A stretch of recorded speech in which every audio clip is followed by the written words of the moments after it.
Buongiorno e benvenuti alla rassegna stampa di oggi, mercoledì 15 ottobre. Cominciamo dando un'occhiata ai quotidiani nazionali, le prime pagine dedicate in gran parte alla strage dei carabinieri e poi alla situazione in Medio Oriente dopo la firma dell'accordo di pace. Allora vediamo subito il Corriere della Sera, appunto vediamo qui in taglio alto la scena della strage dei carabinieri. Uccidono 3 carabinieri per resistere allo sgombero.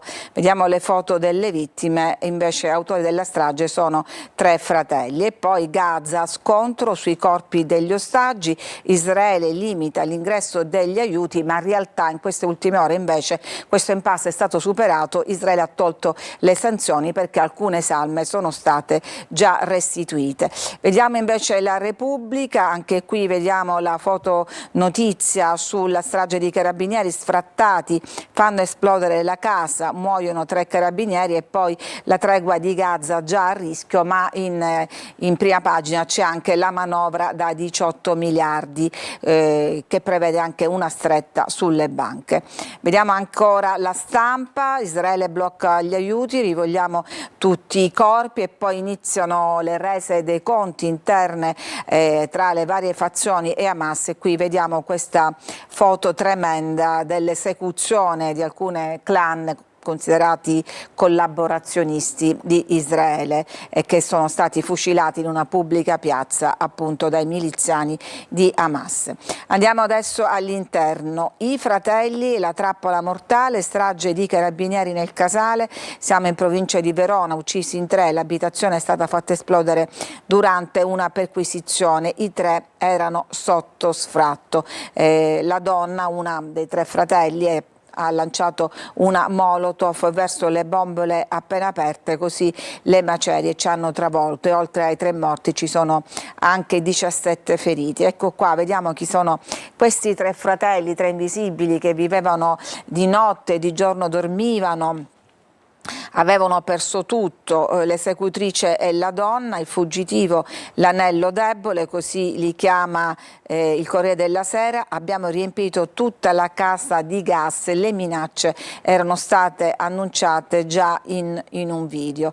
E poi le vite invece delle 3 vittime, Davide, il sogno della divisa, le missioni all'estero di Valerio, la vedova che dice che fine ingiusta, mentre il figlio di uno di loro chiede si poteva evitare perché i 3 fratelli avevano più volte minacciato di fare una cosa del genere. La commozione del procuratore, così si muore nelle guerre di mafia.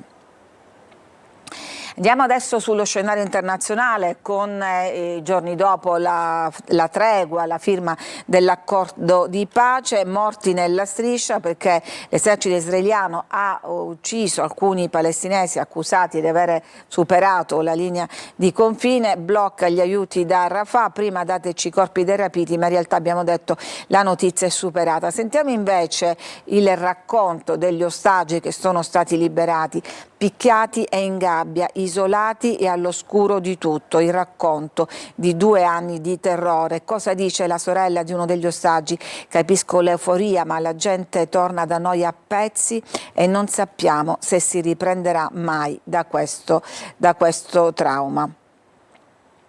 Le ferite non solo fisiche di chi è tornato sono state raccontate in diretta TV al paese ieri sera. Dobbiamo guardare oltre questo giorno felice, oltre il domani, renderci conto che nulla è finito e che c'è ancora molto da temere per queste persone che non è detto riescano a riprendersi da questi 2 anni di prigionia.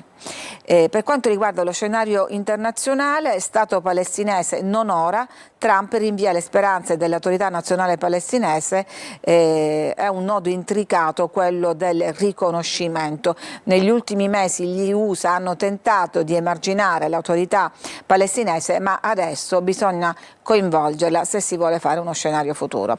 E poi qui vediamo, siamo sulla Stampa, questo siparietto che un po' racconta il rapporto fra Donald Trump e Giorgia Meloni, a partire dal fatto che Trump ha pubblicizzato sul suo social Truth l'edizione americana del film del libro di Giorgia Meloni, Io Giorgia, io sono Giorgia era il titolo, e qui vediamo vari momenti diciamo lieti fra i due capi di Stato nelle varie tappe che hanno cominciato, e vediamo che c'è appunto questa confidenza, se non complicità.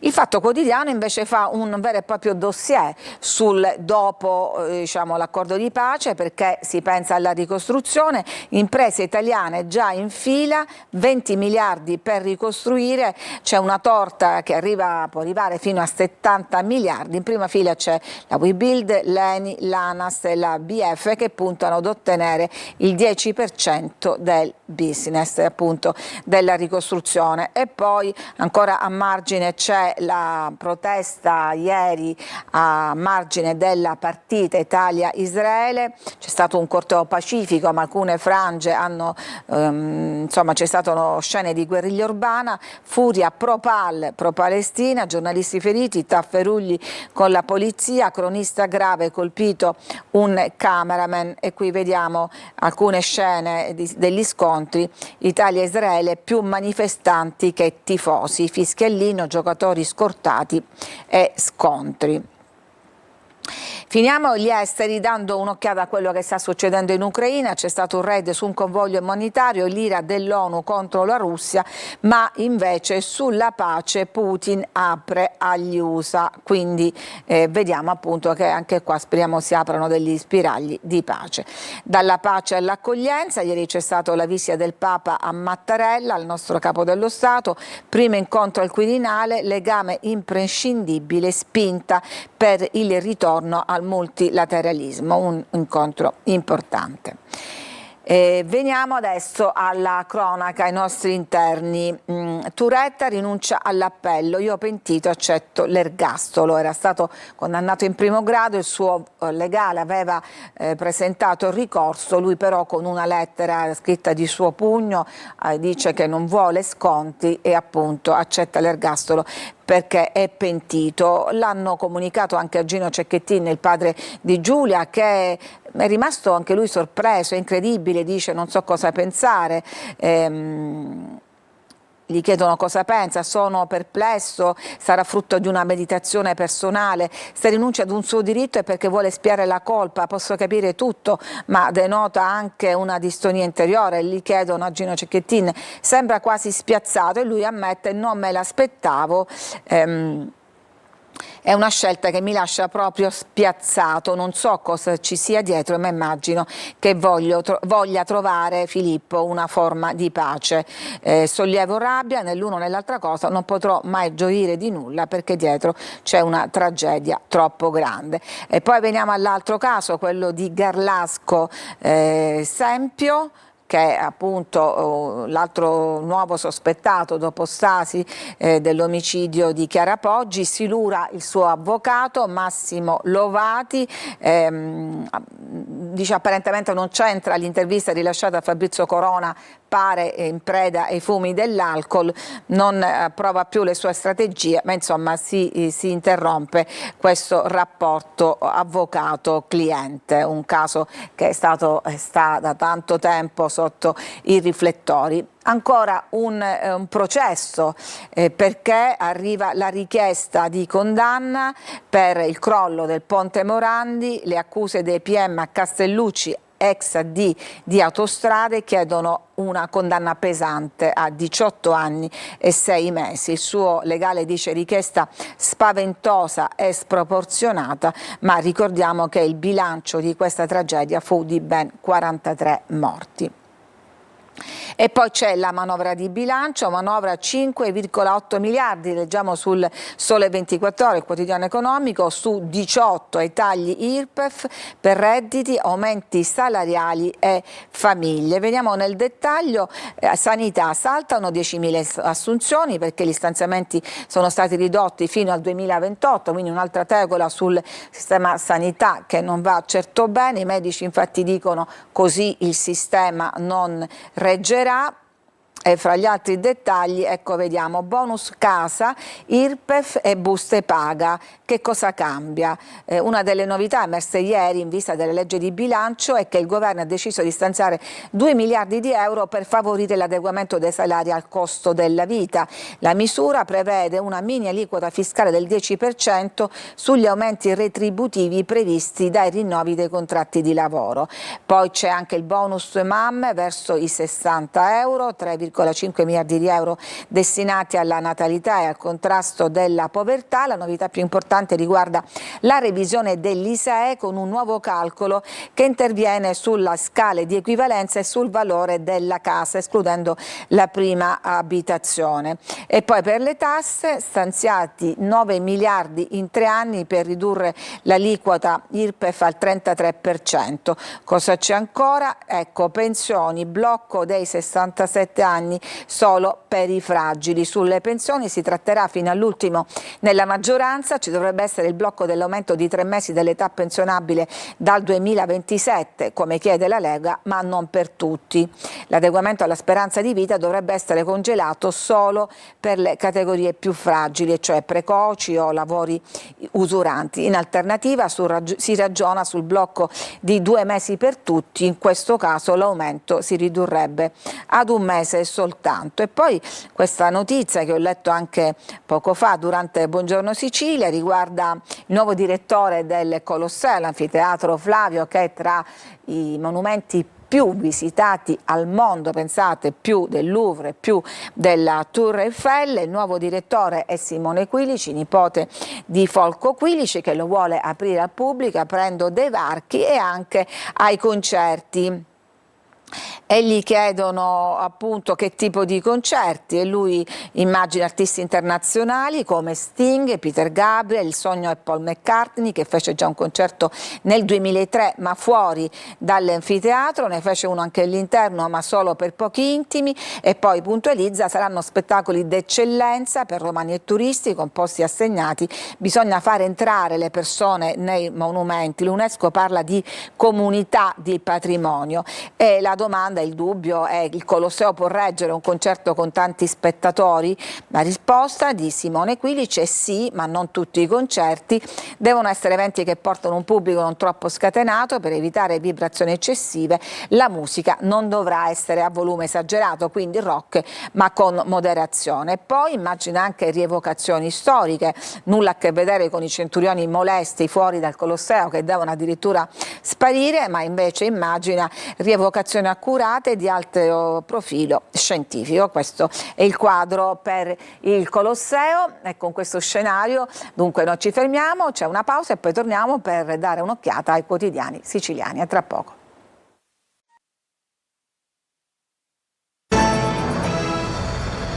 Ed eccoci ben trovati alla seconda parte della rassegna stampa di oggi, mercoledì 15 ottobre, la parte dedicata alla lettura dei giornali regionali. Vediamo la prima pagina del quotidiano di Catania, la Sicilia. Naturalmente sorvoliamo sulle notizie nazionali di cui vi abbiamo già dato conto, andiamo a vedere quelle regionali. C'è Fontanarossa, l'aeroporto di Catania, come il ponte, l'Unione Europea verso il sì all'uso militare, cioè potrebbe rientrare nei progetti finanziati con il doppio uso militare e civile. E poi l'omicidio di Palermo, mi aveva sfidato, racconta l'assassino reo confesso di Paolo Taormina, ma il video racconta un agguato a freddo. E poi c'è la sentenza di Catania nei confronti delle Santone, Pietro Capuana, condannato in primo grado a 16 anni e 2 mesi. Poi vedremo i dettagli all'interno. Gazzetta del Sud.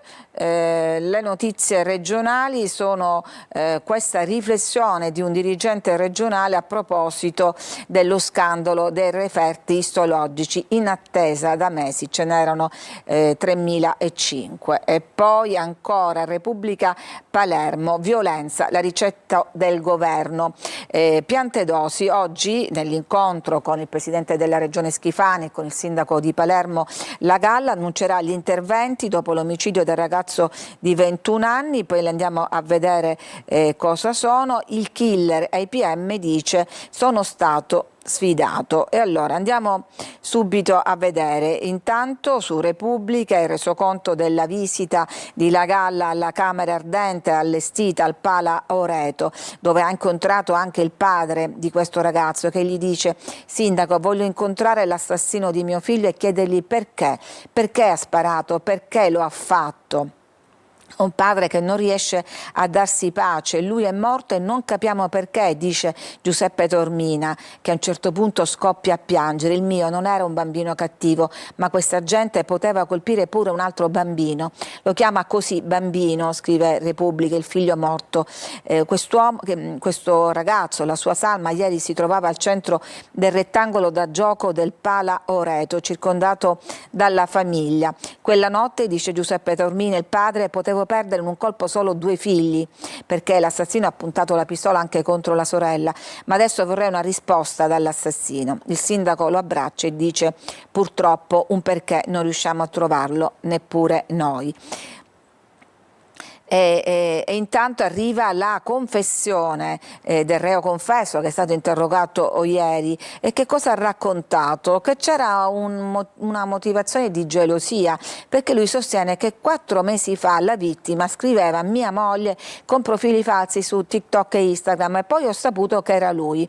Questa è la confessione di Gaetano Maranzano, che dice: siccome lui era in difetto con me, mi guardava male e si agitava, nel suo cervello mi voleva sfidare. È la versione dell'assassino, che si immagina questa sorta di sfida. E poi dice: mi voleva fare mala figura, gli ho detto non mi stuzzicare, lui però se n'è fregato, mi parlava in maniera agitata, mi ha rimproverato, dopo pochi minuti di colluttazione gli ho sparato. Una versione tutta da verificare. Nel frattempo vedete questo frame, è quello del video postato da Gaetano Maranzano su TikTok, in cui citava un audio del film Il capo dei capi, ma non c'è solo questo, c'è che ad oggi ha ricevuto 3.800 like, persone che potrebbero adesso, nei cui confronti scattare un'indagine per i minorenni coinvolti. E la Procura per i minorenni di Palermo ha aperto un fascicolo anche sulla famiglia di Gaetano Maranzano. Perché? Perché ha una bimba, ha una figlioletta di 1 anno che è stata più volte ritratta sui social, anche lei con queste catene d'oro, con dei ciondoli a forma di pistola, e per loro c'è questa attività importante, liberi di scegliere, un progetto che consente alle mogli o ai bambini di scegliere un'opportunità diversa e di abbandonare dei contesti di degrado, come quello evidentemente in cui si trova a vivere o si trovava a vivere Gaetano Maranzano.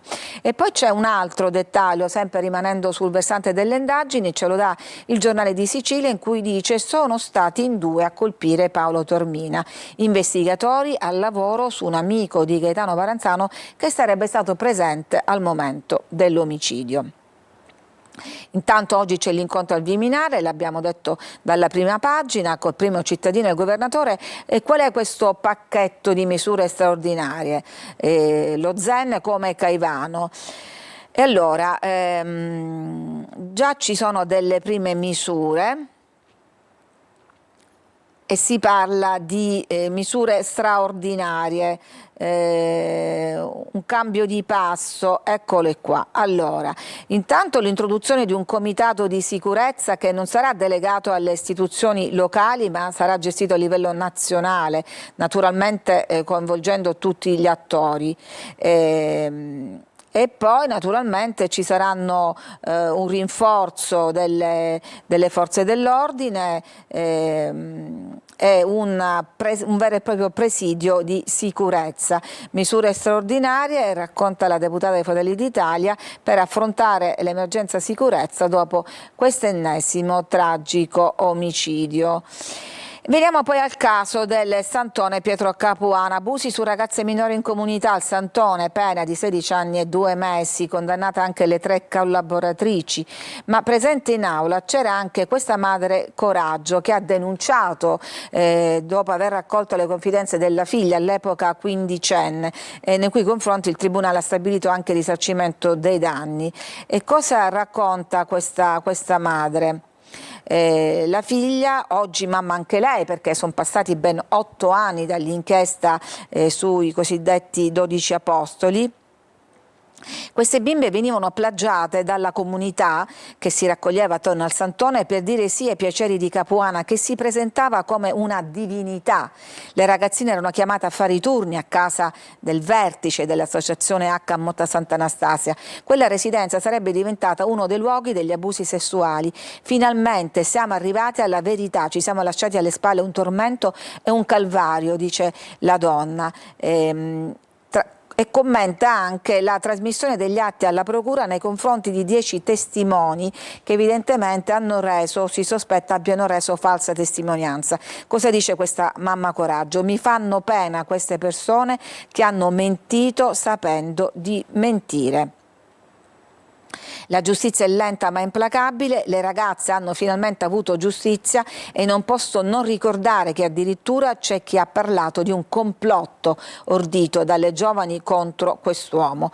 Pene adeguate alla gravità delle condotte, commenta un altro avvocato che assiste uno delle giovani, anche se ovviamente nessuno potrà restituire l'infanzia negata a queste che all'epoca erano ragazzine. E poi c'è la donna accoltellata a Canicattini Bagni in provincia di Siracusa, una donna salvata dall'intervento di 3 fratelli, 3 ragazzi minorenni che ai nostri microfoni hanno raccontato di aver lanciato un martello contro la macchina dell'assassino e il rumore l'ha fatto scappare, interrompendo questa selvaggia aggressione che aveva già portato a 20 coltellate. Ma se la donna è in gravi condizioni ed è in cura e non è morta, forse si deve proprio all'intervento di questi ragazzini. Lei, ricoverato all'Umberto I di Siracusa, ha perso molto sangue, è stata soccorsa tempestivamente e trasportata in codice rosso. Adesso si trova stretto monitoraggio. Ogni ora è decisiva. Venerdì alle 21 ci sarà una fiaccolata contro i femminicidi e l'intervento anche del sindaco contro questi atti di violenza.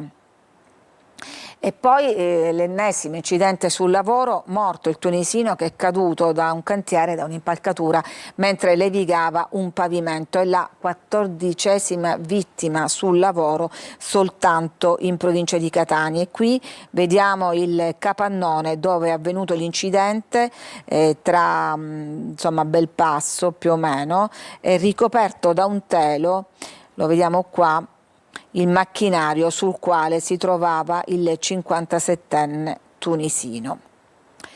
Andiamo avanti, mappa della salute, Sicilia ultima nell'isola. Secondo questo report tutti gli indicatori fanno sì che, per dirla in maniera più semplice, nell'isola si vive 2 anni in meno. In sostanza, nascere in provincia di Siracusa o Catania o Palermo o Messina comporta un'aspettativa di vita inferiore di 3 anni rispetto a un cittadino nato invece in provincia di Trento. Sono dati impietosi. Naturalmente Trento invece sono quelli che godono di migliori condizioni di salute. All'ultimo posto ci sono i siciliani, se i primi in una scala da 1 a 10 raggiungono un punteggio di 9,4, quindi quasi il massimo, pensate, i siciliani si fermano al 2,7. Davvero fanalino di coda. A determinare la graduatoria un indice che tiene in considerazione diverse variabili che vanno dall'aspettativa di vita alla presenza di malattie croniche fino alla mortalità infantile, ma anche altri indicatori: la copertura dei programmi di vaccinazione, gli screening oncologici, le attenzioni per gli anziani e, nodo cruciale, la disponibilità di operatori sanitari.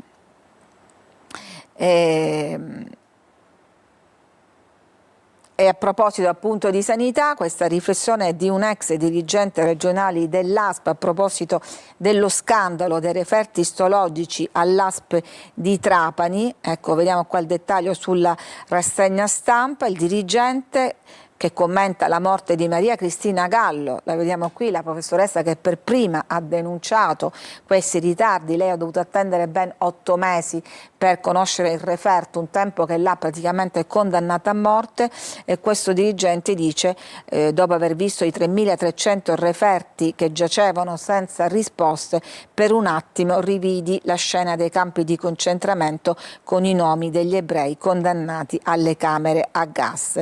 Lo scandalo scandalo ha coinvolto l'Aspe di Trapani, sono 3 nel totale le vittime dei ritardi. E poi c'è questa notizia che riguarda Fontanarossa, militare come il ponte. Che cosa vuol dire? Che l'allungamento della pista dell'aeroporto di Catania rientrerebbe fra le opere dual use, cioè utilizzo sia militare che civile, da finanziare con risorse dell'Unione Europea. Revisione per i fondi sono in corso, ma la CGIL non si fida e dice no al riarmo.